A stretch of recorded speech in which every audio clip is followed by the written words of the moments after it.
오늘 말씀 23절 말씀에 보시면 무슨 일을 하든지 마음을 다하여 주께 하듯 하고 사람에게 하듯 하지 말라고 말씀합니다. 우리가 이런 자세로 살아간다면 모든 일에 주의 도우심이 함께 할 것입니다. 주께 하듯 이 제목으로 오늘 이 본문을 묵상하면서 저에게 먼저 적용해 보았습니다. 이 목회를 주께 하듯 했느냐, 양들을 돌볼 때 주께 하듯 했느냐, 그 일들을 할 때 주께 하듯 했는가라고 물었습니다. 함께 동역하고 공동 목회하고 있는 목사님, 사모님을 주께 하듯 그렇게 내가 대했는가? 뿐만 아니라 믿는 사람, 믿지 않는 사람들에게도 주께 하듯 대했는가? 묵상을 하면서 내라고 하기에는 자신이 없었습니다. 그리고 결론은 아니다. 그렇게 못했다. 주님, 제가 잘못했습니다.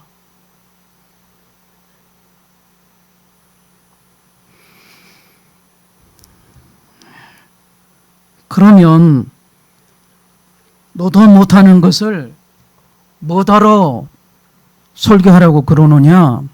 하지 마라. 네가 할 수 있는 일을 하라고 그래야지. 그게 설교지. 나도 못하고 있는 것을 어떻게 설교할까? 마음이 참 어려웠습니다. 그러나 주님 주시는 마음이 있어서 함께, 우리 다 함께 해보자, 해봅시다, 노력해봅시다. 그렇게 접근해보고 그렇게 삶을 살아냅시다라고 하는 생각이 바꿨습니다. 그래서 오늘 설교 방향은요, 하시오, 하라, 이런 명령어가 아닙니다. 해봅시다. 함께 노력해봅시다. 이 식으로 가게 될 것입니다. 사도 바울은 고린도 교회에 보내는 편지 가운데서 고린도전서 11장 1절에 내가 그리스도를 본받는 자가 된 것 같이 너희는 나를 본받는 자가 되라. 사도 바울만 가능합니다. 누가 나를 닮으라고 말할 수 있으며 어떻게 할 수 있겠습니까? 그렇다고 힘들다, 어렵다, 불가능하다 해버리고 포기한다면 저와 여러분들의 신앙생활하고 하나님 성경이 떠 있어서 그 신앙생활이 온전하겠습니까? 사도 바울은 골로새 교회에 보낸 편지에서 몇 가지를 당부를 했습니다. 첫째는 바른 신앙 확립이에요. 당시 골로새 교회를 위협하는 여러 가지 이단들이 있었는데 율법을 지켜야 한다. 바울이 전하는 복음만 가지고는 안 된다. 그 다음에는 천사 숭배, 천사도 신이다. 숭배해야 된다. 그리고 성경도 철학적으로 접근할 필요가 있다라고 하는 그런 이단의 내용들이 있었습니다. 베드로 후서 1장 20절에 말씀하기를 먼저 알 것은 성경의 모든 예언은 사설에 풀 것이 아니니 그랬습니다. 성경은 사적으로 풀지 말라. 네 마음대로 풀지 말라. 성경을 사사롭게 풀지 말라. 당시 헬라는 철학자들이 많았었는데 그 가운데 궤변 철학자들이 있었습니다. 그게 교회 안까지 파고들어서 예수도 학문적으로, 성경도 학문적으로 해석해야 된다, 그런 주장을 펼쳤습니다.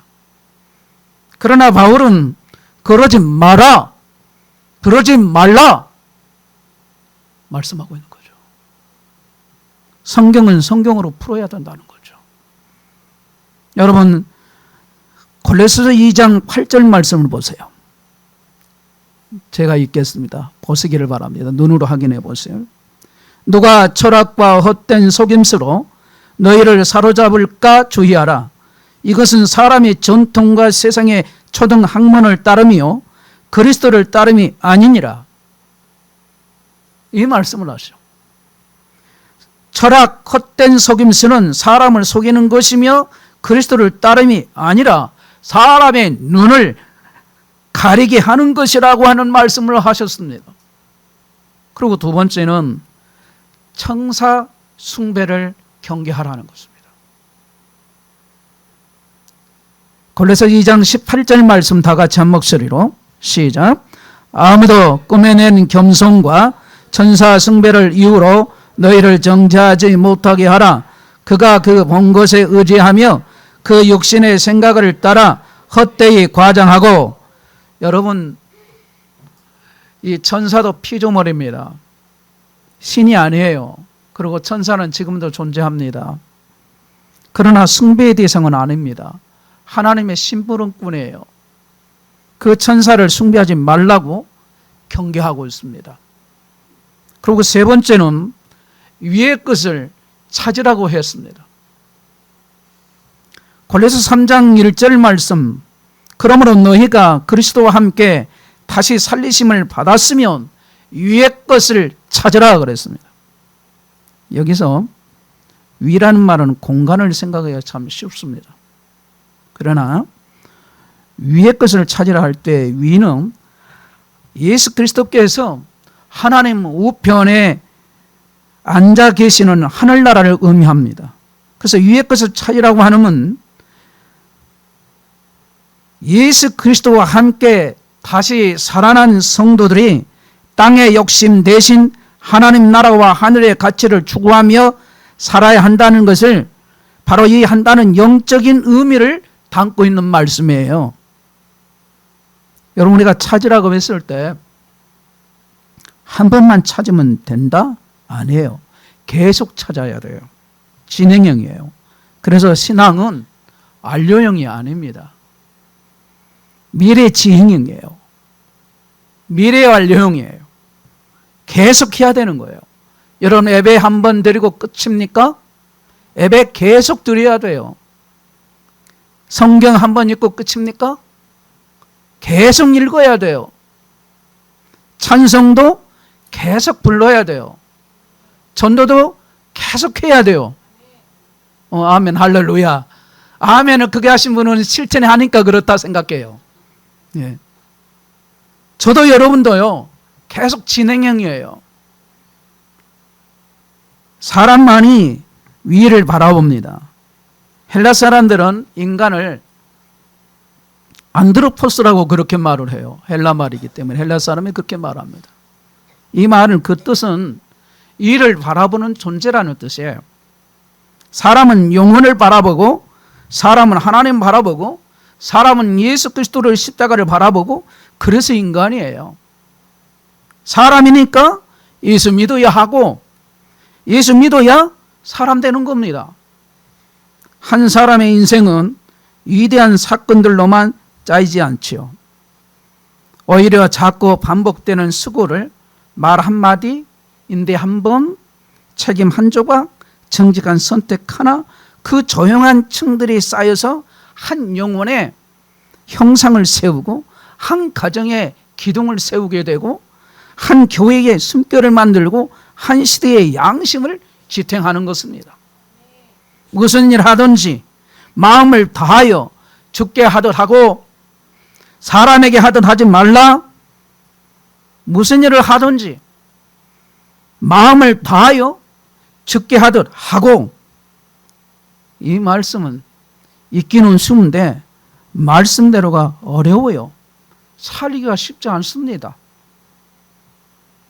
포장하지 마라, 거칠하지 마라.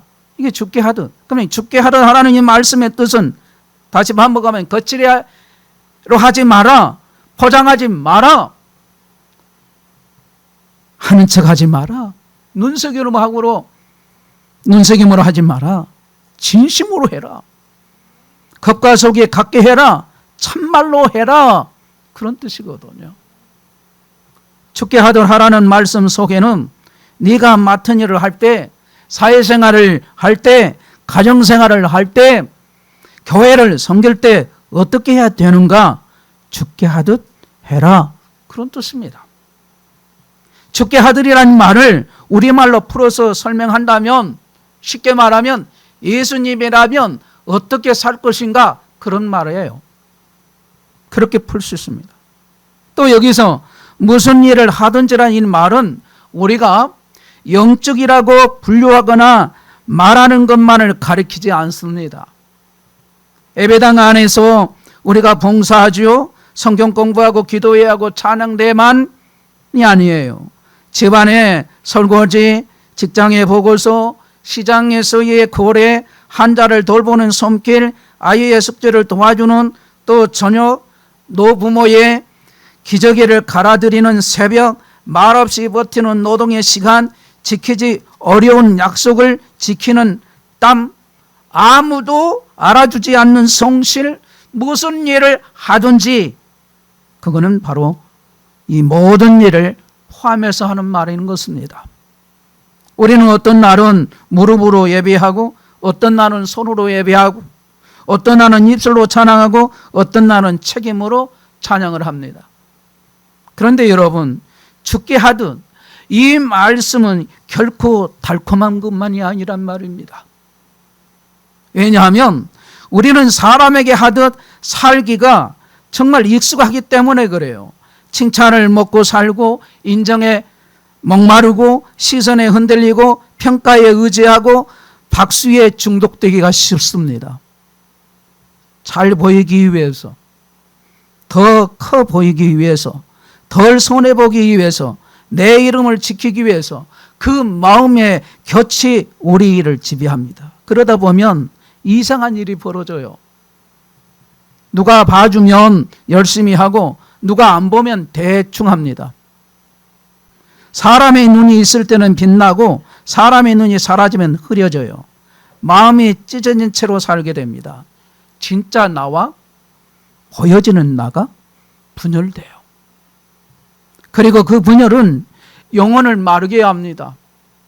정작 중요한 것은 우리가 점검하고 깨달아야 하고 돌아봐야 할 중에 하나가 내 영혼이 목말라 있지 않은 게, 메마르고 있지 않은지. 그런데 말씀은요, 우리를 하나로 모읍니다. 죽게 하든 그 한마디가 내 영혼의 중심을 다시 세웁니다. 사람의 눈이 아니라 주님의 눈앞에서 사는 삶, 인간의 평가가 아니라 하나님의 기쁨을 향해 움직이는 삶. 죽게 하듯 산다는 말은 단순히 열심히 하라는 윤리적인 구호가 아니에요. 이것은 복음의 세계관을 말하는 것입니다. 그리스도의 주되심이 내가 하는 일의 의미를 재정의하고 있단 말이에요. 그 선언을 말합니다. 우리는 이 일을 통해서 구원을 얻지 않습니다. 그러나 구원받은 우리는 이 일을 통해서 주님의 통치를 드러냅니다. 우리는 행위로 의롭다함을 받지 않습니다. 그러나 의롭다함을 받은 우리는 행위를 통해서 의롭다 하심의 열매를 맺게 되는 것입니다. 그래서 은혜는 새로운 충성의 뿌리가 되는 것이죠. 골로새서 배경을 떠올려 봅시다. 사도 바울은 종들과 상전, 가족관계, 사회적인 관계 속에서의 삶을 지금 말하고 있어요. 그 시대의 종들은 우리 시대의 직장인과 훨씬 약한 위치에 있고, 억울함과 불합리함, 모욕을 더 많이 감내내야 했습니다. 바로 그들에게 사도 바울은 말을 한 겁니다. 죽게 하듯 하라. 이것은 억압을 신성화하려고 하는 말이 아니에요. 성경은 결코 불의를 옹호하지 않습니다. 오히려 복음이 사회적 현실을 단번에 바꾸지 못한 상황 속에서도 신자가 그 현실에 먹히지 않고 그 현실을 뚫고 나가서 하나님 나라의 그 품격을 살아내도록 부르시는 놀라운 영적인 디오품이에요. 완전히 뒤집어 놓습니다. 신앙의 사람 한 사람이 변화되어 하나님의 사람으로답게 살면, 죽게 하듯 하면 역사가 일어나게 된단 말이에요. 즉 내 처지 환경, 내 상황, 나의 감정이 우선이 되어서 내 마음이 이랬다 저랬다 해서 내가 내 인생의 주인으로 하던 삶을 바꾸어서 죽게 하듯 하라. 주님이 나의 주인. 주님은 주인말의 줄임말이에요. 그러니까 내 인생의 주인 하나님, 내 가정의 주인 하나님, 예수님이시란 말입니다. 그러니까 오직 그리스도만이 내 마음 깊은 곳, 내 중심의 왕좌에 앉으셔서 나를 다스리시도록 예수님만을 나의 왕으로 내 마음에 내어드림, 그걸 말하는 거예요. 그리고 마음을 다하여라고 하는 이 표현은 단지 감정이 뜨거웠다 하는 뜻이 아니에요. 마음은 인격의 중심, 즉 온 존재로 흩어진 마음이 아니라 모아진 마음으로 억지로 붙잡아 끄는 몸이 아니라 방향이 정렬된 그러한 영혼으로 죽게 하도록 하는 사람은 일 속에서 하나님을 찾습니다. 더 정확히 말하면 일 속에서 하나님께 드려지는 나를 찾습니다. 그래서 죽게 하도록 하는 삶은 두 가지, 이 두 가지를 동시에 합니다. 몇 가지를 한다고요? 두 가지를 동시에. 하나는 뭐냐면 이를 높이고 다른 하나는 나를 낮춥니다. 이를 높인다는 것은 어떤 일이든 하나님 앞에서 의미 없는 일이 없다는 것을 믿는 겁니다. 나를 낮춘다는 것은 그 일을 통해서 내 영광을 세우려고 하는 욕망을 내려놓는 것이죠. 그러니까 이 두 가지가 동시에 일어났을 때 우리는 이 일을 우상으로 만들지도 않고 이 일을 저주하고도 하지 않는 거죠. 저주로 보지를 않아요.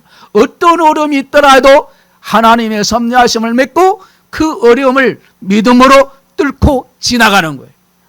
그래서 우리는 고난을 어렵다는 표현이라 하지만 연단이다 그런 표현을 쓰고 아무리 힘들어도 믿음으로 하나님 뜻이 있겠지. 하나님 저를 도와주세요. 은혜 베풀어 주세요. 하나님 저는 믿음을 잃지 않고 하나님만 바라보고 나갑니다. 라는 고백이 되는 거죠. 여러분 사람에게 하듯 하면 마음이 끊임없이 흔들립니다. 사람의 마음은요 날씨처럼 변해요. 오늘은 칭찬, 내일은 비난, 오늘은 환대, 내일은 냉대. 사람에게 닿은 사람은 늘 그 기압차가 높낮이가 있으니까 겪어요. 그러나 죽게 하도록 사는 영혼은 예부의 기압이 아니라 내부의 중심으로 삽니다. 주님의 얼굴을 바라보는 사람은 사람의 얼굴에서 자유로워져요. 이것이 복음의 자유라고 말하는 겁니다. 방종의 자유가 아니라 씻어놓은 에덴에서 해방되는 자유예요. 여기서 우리는 반드시 기억해야 합니다. 죽게 하듯 산다는 것은 사람을 무시한다는 뜻이 아니에요.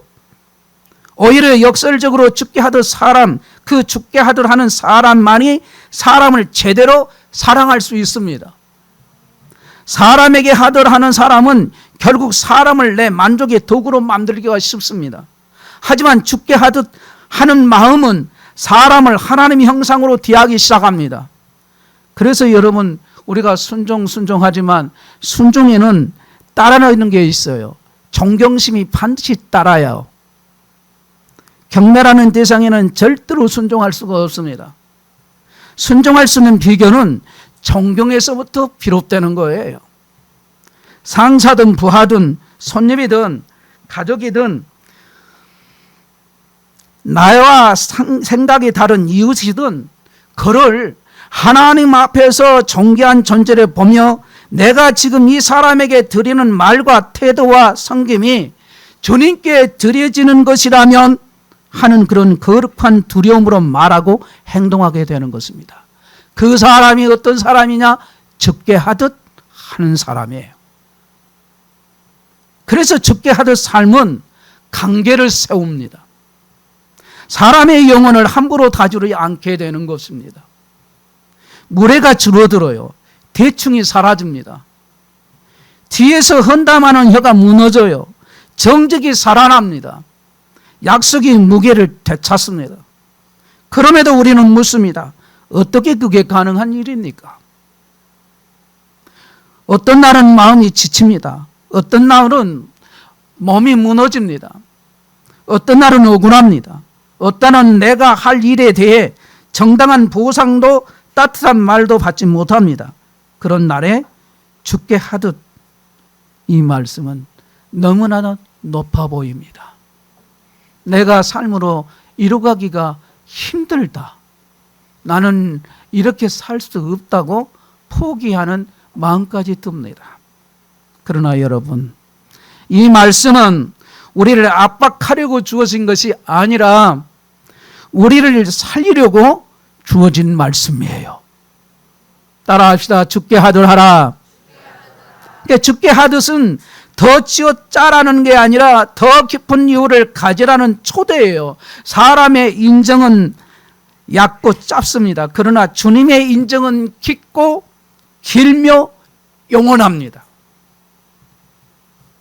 우리의 신앙은 예배당 안에서만이 아니라 삶의 모든 순간, 특히 작은 선택 속에서 발현되어야 돼요. 그리고 용기 있는 실천이 필요합니다. 저와 여러분들은 용기 있는 실천해야 돼요. 오늘 이 말씀을 받고 돌아갈 때에는 저 문을 영과 동시에 다 잊어버리고 오늘 물어보면 무슨 말씀 깨달았습니까? 모른대요. 이 사람들이 엄청 많더라고 내가 보니까. 그런 말을 들을 때면 마음이 무너지겠더라. 어떨 때는 영상으로 드리는 진짜 설교하기야 헌금 설교를 하는데 누가 인기 있겠어요? 진짜 안 듣대요. 오늘 말씀 잘 들읍시다. 아멘. 이 자리에 오신 저와 여러분들은 오늘 말씀에 승부를 걸어야 돼요. 하나님, 저 말씀해 주세요. 저 살려고 나왔으니 주여 저에게 말씀하옵소서. 제가 삶으로 이번 주에 반드시 이루겠습니다. 이런 결단과 다짐이 없다면 우리는 어제나 오늘이나 계속해서 반복되지는 실수와 연속이라. 오늘 본문 3장 18절 이하를 보면 아내들에게, 남편들에게, 자녀들에게, 아비들에게 그런 말씀합니다. 그러면서 주 안에서는 쉽게 설명드리면 주님이라면 남편에게 어떻게 하실 것인가? 주님이라면 아내에게 어떻게 하실 것인가? 이 말입니다. 고린도전서 13장 1절로 3절을 보면은요, 여러분이 다 아는 말씀이기 때문에 제가 읽지는 않겠습니다. 근데 여기에 특이한 부분이 하나가 있어요. 세 번 다 사랑이 없으면 말이 반복되리는데 거기에 내가, 그러니까 이거 내가를 내게 적용하는 거예요. 내게 사랑이 없으면 이게 계속 1절, 2절, 3절에 계속 세 번 반복돼요. 이 단어가. 그러니까 사랑이란 타인 다른 사람이 있느냐 없느냐가 중요하지 않아요. 내가 사랑이 있느냐 없느냐 이게 중요해요. 너 왜 사랑은 없니? 그 교회는 사랑이 없는 것 같아.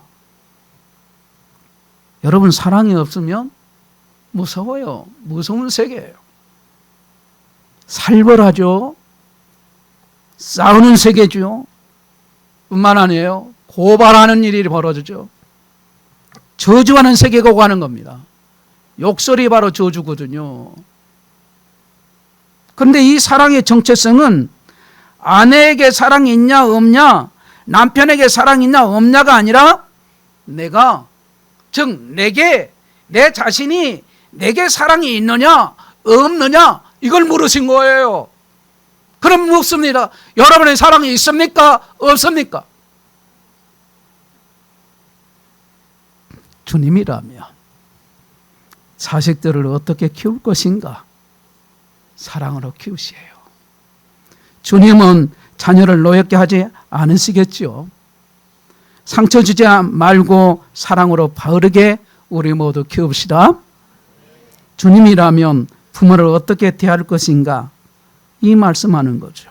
여러분, 우리들의 모든 관계는 사랑과 배려가 필요합니다. 부부관계, 부모, 자식관계, 형제관계 힘들 수 있습니다. 그 힘들 때 이 힘든 고비를 예수님이라면 이렇게 말씀하셨을까요? 그래도 너를 사랑한다. 그래서 너를 사랑한다. 아니면 반대로 이 원수야. 사라져라. 그렇게 말씀하실까요? 아니죠. 그렇게 주님께서 말씀하지 않으시죠. 사랑하라고 말씀하시죠. 하나님은 어떤 분이십니까? 신실하신 분이시죠. 신실하세요. 하나님 믿는 사람의 특성은 신실함이에요. 신실하란 말은 믿음직하고 착실하다는 뜻이죠. 좀 능력 없고 미련해도 상관없어요. 가장 중요한 것은 신실한 거예요. 남편 중에 최고의 남편은 신실한 남편이에요. 거짓말하고 사기치고 자꾸 한다면 신실한 남편이 될 수 없죠. 내 아내 사랑하고 아끼고 말해도 부드럽게, 화날 일이 있어도 화를 절제하고, 하여튼 내 아내가 수고가 정말 고생했다, 수고 많았구나 하면서 속으로 생각하면서 겉으로 표현하지 않더라도, 아내 중에 최고의 아내는 어떤 아내일까요? 신실한 아내죠. 그것처럼 좀 좋은 게 없어요. 저는 능력 많은 교인들보다는요, 눈이 오나 바람이 오나 비가 오나 하나님 바라보고 신실하면 그렇게 좋을 수가 없어요. 어떤 성도님, 연세 많으신 성도님이신데 교회에서 가르쳐 준 대로 가서 해가더라고요. 기도하라고 하면 기도하고, 자녀를 해서 전도하라면 전도하고, 손자 손녀들 해서 전도하고, 성경 읽으라고는 성경 읽고 쓰고 가르쳐 준 대로, 그런 성도를 목사님 저는 얼마나 좋아할까 말이죠. 사람 보기에도 그렇게 좋은데요, 하나님 보시기에 신실한 사람이 얼마나 좋을까요? 죽게 하듯 변함없는 사람, 거짓 없는 사람, 투명한 사람. 우리는 하루하루 현실색으로 살아갑니다. 거친 세상의 파도가 만만치 않습니다. 그런 상황에서 죽게 하도록 하라, 힘든 얘기입니다. 힘든 얘기예요. 하지만 포기하지 맙시다. 해봅시다. 물러서지 맙시다. 살아냅시다. 그래서 노력하고, 그래서 힘쓰고, 그래서 애쓰고, 그래서 접근해 보자고요. 죽게 하듯 시작한 이 믿음의 여정은, 시작한 신앙생활은 중단하면 안 됩니다. 주님 앞에 설 때까지예요. 주님 떠나면 물 밖으로 나온 물고기와 같고 철길을 벗어나는 기차와 같기 때문이에요. 한 교회에 청소로 섬기시는 한 권사님이 계셨습니다. 아무도 주목하지 않는 새벽, 예배당 의자를 닦고 화장실을 청소하고 먼지를 털면서 늘 같은 일을 반복하셨습니다. 그런데 어느 날 젊은 성도가 묻습니다. 권사님, 이렇게 힘든 일을 하시는데 누가 알아주지도 않잖아요. 왜 이렇게까지 하세요?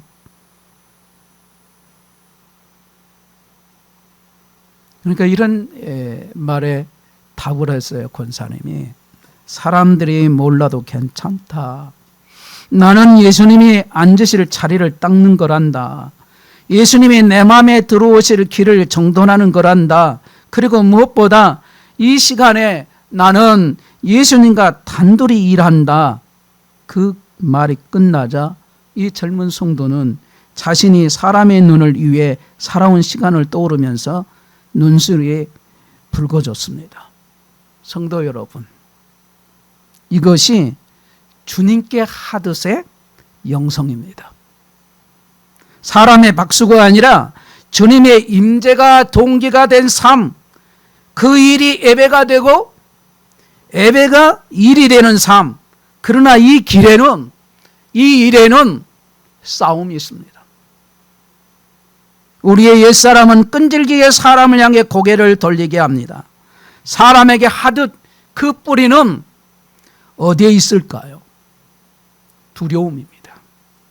인정받지 못할까 두려워서, 무시당할까 두려워서, 손해볼까 두려워서 그 두려움이 우리를 사람의 시선에 묶습니다. 반대로 주께 하듯 그 뿌리는 무엇입니까? 믿음이에요. 따라합시다. 믿음. 하나님이 나를 보신다라는 믿음, 하나님이 갚아주신다는 믿음, 하나님이 내 삶을 채우시는, 책임져 주신다라고 하는 믿음. 이거는 칼빈이 말한 것처럼요, 인간의 삶은 하나님 면전에서 이루어집니다라는 말을 했어요. 하나님 면전에서는 말은 하나님 앞에서, 다시 말하면 하나님이 다 보고 계신다. 그래서 헬라어로 말할 때는 코람 데오 그렇게 말하죠. 이 의식이 살아나면 우리는 더 이상 사람의 숨결에 흔들리지 않고 갈 때가 아니라 주님의 말씀에 뿌리를 두게 되는 거예요. 그 주님의 말씀에 뿌리를 내린 나무가 될 수 있는 겁니다. 주께 하더라는 삶은 세 가지 우리에게 요구하고 계십니다. 첫째는 동기의 정결함이에요. 일을 하는 이유를 점검해야 합니다. 내 영광인가? 주님의 영광인가? 내 이름인가? 주님의 이름인가? 내 만족인가? 이웃의 유익과 하나님의 기쁨인가? 두 번째는 과정의 신실함이에요. 결과만을 숭배하지 않는 겁니다. 사람에게 하듯 하는 삶은 결과로 포장하기가 쉽습니다. 그러나 주께 하듯 사는 그 삶은 과정에서 거룩을 지킵니다. 거짓으로 빠른 길을 택하지 않아요. 속임수로 성과를 만들지 않습니다. 하나님 앞에서 부끄러운 방식으로 열매를 따지 않습니다. 세 번째는 관계의 사랑입니다. 일을 한다는 이유로 사람을 상처내지 않습니다. 효율을 핑계로 무례를 정당하지 않습니다. 성과를 이유로 양심을 침묵시키지 않습니다. 그러니까 주님께 다들 하는 사람은 일과 사람을 동시에 존중히 여기는 겁니다. 저와 여러분에 필요한 것은 존중이에요. 존중. 왜냐하면 주님은 일의 주인이면서 동시에 사람의 주인이십니다. 그렇다면 구체적으로 우리는 어떻게 이 말씀을 살아낼 수 있을까요? 거창한 결심만으로는 오래가지 못합니다. 영혼은 구체에서 훈련되는 작은 습관들이 신앙의 뼈대를 만드는 겁니다. 아침에 일을 시작하기 전에 짧게라도 여러분 기도하십시오. 이런 기도예요. 주님, 오늘 이 일을 주께 드립니다. 내 손을 정결케 하시고 내 마음을 바르게 하시고 내 혀를 온유하게 하시고 내 태도를 성실하게 하시며 내 판단을 공의롭게 하옵소서. 일을 마칠 때 기도하십시오. 주님, 부족한 나를 붙드셨음을 감사드립니다.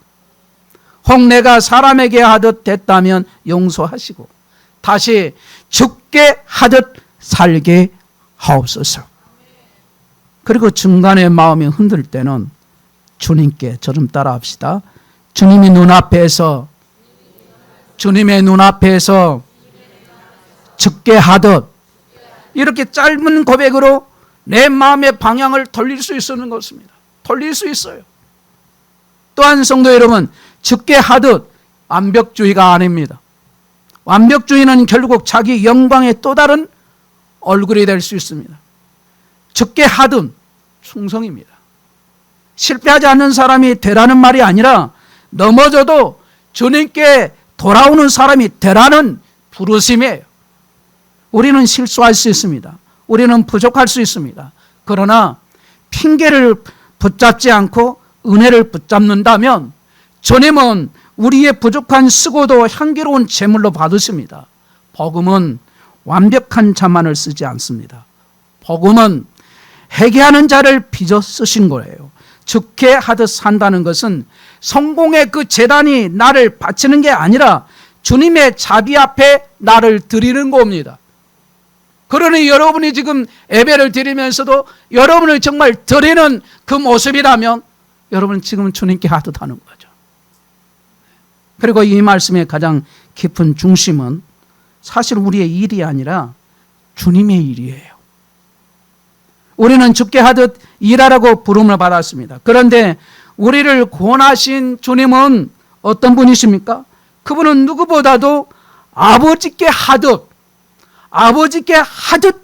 그렇게 사신 분이세요. 예수님의 생애는 단 하나의 문장으로 요약될 수 있습니다. 나는 내 뜻대로 하지 않고 나를 보내신 이의 뜻을 행한다. 그분은 하나님의 그 하늘의 영광을 붙잡지 않으시고 종의 형체를 입으셨습니다. 눈에 띄는 자리보다 낮은 자리를 택하셨습니다. 사람의 박수보다 하나님 아버지의 기쁨을 구하셨습니다. 그리고 십자가에서 사람이 보기에는 실패처럼 보이는 그 자리에서 하나님께 하듯 끝까지 순종하셨습니다. 십자가의 죽으심. 그러므로 성도 여러분, 우리가 죽게 하듯 살 수 있는 것은 그분이 먼저 죽게 하듯 사셨기 때문이에요. 우리가 죽게 하듯 일할 수 있는 것은 그분이 먼저 우리를 위해서 일하셨기 때문이에요. 그분의 순종이 우리 순종의 뿌리예요. 그분의 의가 우리의 새 길의 기초입니다. 그분의 십자가가 우리의 동기를 싣고 그분의 부활이 우리의 수고에 빛을 주는 거예요. 그러니 오늘 우리의 일을 바라볼 때 낙심하지 말까. 누가 알아주지 않아도 괜찮습니다. 하나님이 아십니다. 당장 열매가 보이지 않아도 괜찮습니다. 하나님은 씨앗의 시간을 아십니다. 사람의 평가가 부당해도 억울함에 영혼을 팔지를 말자는 거예요. 하나님이 공의의 재판장이시니까요. 오히려 오늘의 자리에서 조용히 그러나 결코 가볍지 않게 마음을 다하여 죽게 하듯 그렇게 살아갑시다. 그 길은 세상이 보기에는 느리고 작아 보일지라도 하나님의 나라에서는 찬란합니다. 하나님은 작은 충성을 통해 큰 영광을 빚으십니다. 우리가 죽게 하듯 드리는 작은 순종의 조각들이 모아 주님은 한 사람의 생애를 아름다운 예배로 엮으신다는 사실을 우리 모두가 기억했으면 좋겠습니다. 마지막으로 우리의 끝을 생각합시다. 언젠가 우리는 주님 앞에 설 것입니다.